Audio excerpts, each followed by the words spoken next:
What's going on? Watch the麦克老师. Today, I am going to predict who I think is going to win the 2024 election and why I think they're going to win it. In 2016, I thought for sure Hillary was going to win, but she lost, although she did win the popular vote, not the Electoral College vote. In 2020, it was pretty clear by all the data that Biden was going to win, which I correctly predicted. When I made that video, a lot of people in the comments did not like my prediction. I'm trying to remove as much personal bias and opinion and feeling as I can. We're just going to look at information, data, facts, and information that is readily available to us right now, November 1st, 2024. If you disagree with my prediction, leave me a comment below telling me why I'm wrong. If you just don't like my prediction, you can also go in the comments and cry about it. I don't care. Once again, the new president will have to win 270 electoral college votes. Each state has a different amount of votes, and many states have voted the same for many elections in a row. The states that are unpredictable are called swing states. We can see here there have been 25 swing states over the past 8 elections, with Florida and Nevada being swing states 5 times. Over the last 8 elections, this is how many states have switched sides. So you can see in 1992, 22 states switched sides.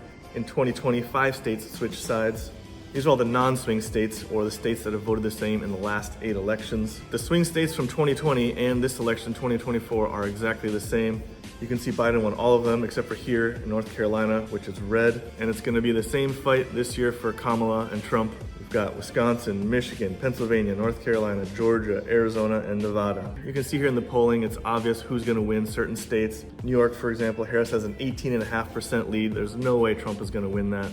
Montana, Trump has an 18% lead. No way Harris is going to win that. Keep in mind that the polls have a margin of error of 3 to 5%, but if the polls are above 5%, we can be reasonably confident who's going to win that state. But again, 2016, no one expected Trump to win, even Trump himself. So with that said, we can safely assume that Kamala and the Democrats are easily going to win at least 226 votes. Trump and the Republicans will win 219 votes. The rest of the votes, or the swing state votes, are up for grabs. Whoever gets to 270 will win the election. Let's start with the states that are a little more likely to vote one way or the other, and we'll make our predictions from there. So we're going to begin right here in the state I live in, North Carolina, which has 16 electoral votes. We can see the polling here, which this site is called 270 to win, and it takes all the major polls and aggregates them together. Trump is winning by 1.4%. So it's very close. If we look here at early voting, North Carolina has 34% Republican vote, 33% Democrat vote, so very close. Historically speaking, North Carolina has voted Republican in the last 3 elections, 2012, 2016, and 2020. If we look at Polymarket, which is essentially a website used for gambling odds, we can see that they're giving Trump a 71% chance to win North Carolina. I will say that one of the biggest investors in Polymarket is Peter Thiel, who is one of Trump's billionaire buddies. So there may be some pro-Trump bias on here. Anyway, I think North Carolina is going to go to Trump. That's my prediction. That will put him up to 235 electoral votes. Let's have a look at Michigan, 15 electoral votes. You can see here Harris is leading by 1.8%.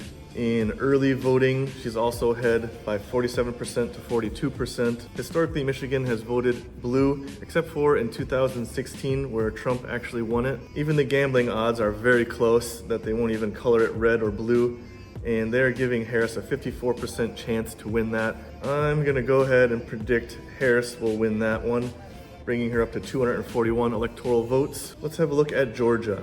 16 electoral votes.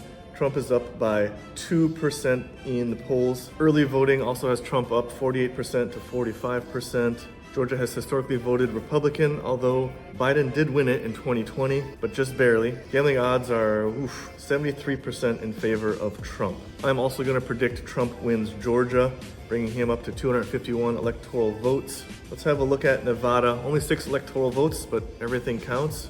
The polls in Nevada say Trump is up by 0.4%. This is incredibly close. Early voting in Nevada has Trump at 39% and Kamala at 35%. Nevada has voted Democrat in the last 3 elections, and as you can see, there hasn't been a huge swing, but it is still very close to flipping Republican. Gambling odds are giving Trump a 64% chance of winning. Man, this is a tough one that could go either way. I mean, you might as well flip a coin, which I'm going to do. Heads, I'll give it to Trump. Tails, I'll predict Kamala. tails it is. So, I'm gonna go Kamala on that one. That would bring her to 247 votes. Let's have a look at the neighboring Arizona, which is 11 electoral votes. The polls are putting Trump up at 1.8%. Early voting also has a pretty big lead for Trump, 42% to 34%. Historically, Arizona was very Republican, although Biden barely won it in 2020. Gambling odds are giving a huge lead to Trump at 76%. I think that one's a little easier to decide. That one's gonna go to Trump, putting him at 262 electoral votes. Let's go over to my hometown neighbor and rival, Wisconsin, with 10 electoral votes. Wisconsin, Harris is leading in the polls by 0.7%. Early voting, Kamala has a big lead at 35% over Trump's 24%. Wisconsin's voting's been a bit back and forth. Big Democratic win in 2012, slight win for Trump in 2016 for the Republicans, and a narrow win for Biden in 2020. This is the other one. The gambling odds are pretty close that they won't even call it. It's giving Trump a slight lead at 54%. This is another really tough one to call, but with Minnesota, Illinois, and Michigan being very blue, and I know a lot of people from Chicago, Illinois have moved up to Wisconsin. They're probably bringing their blue votes with them. I'm gonna call a Democrat win in Wisconsin, putting Kamala at 257, which leaves only Pennsylvania, the big one, at 19 electoral votes.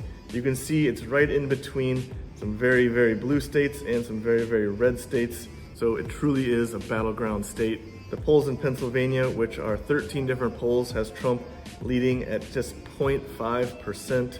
In my opinion, this one state, Pennsylvania, will most likely determine the entire presidential election. Even if Trump wins 6 votes in Nevada, that would only put him at 268. He would not have enough to win the election.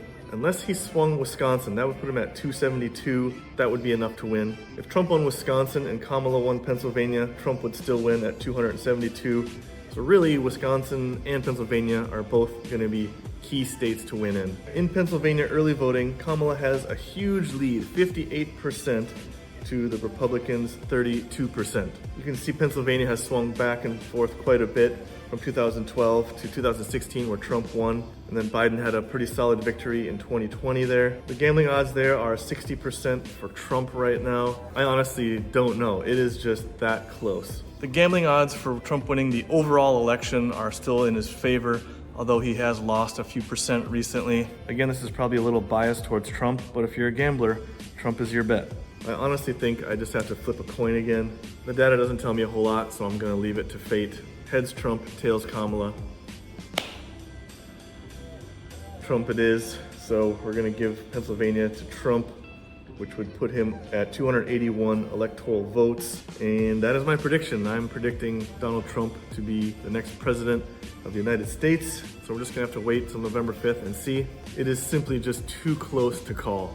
Although I think Trump will win the election, I also will predict that Kamala will win the popular vote, meaning she'll get more overall votes than Trump will, but still lose the election, just like Hillary in 2016. So let me know in the comments below what you think of my prediction and who you predict will win the 2024 election. If Trump wins, are we all gonna die? If Kamala wins, will it be the end of the country? Spoiler alert, the answer for both questions is no. I may do a live stream on election night, so keep looking out for that. I've got a few technical things to work out, but hopefully we'll make it happen. And until then, stay safe, stay happy, stay healthy. 我是麦克老师，下次再见。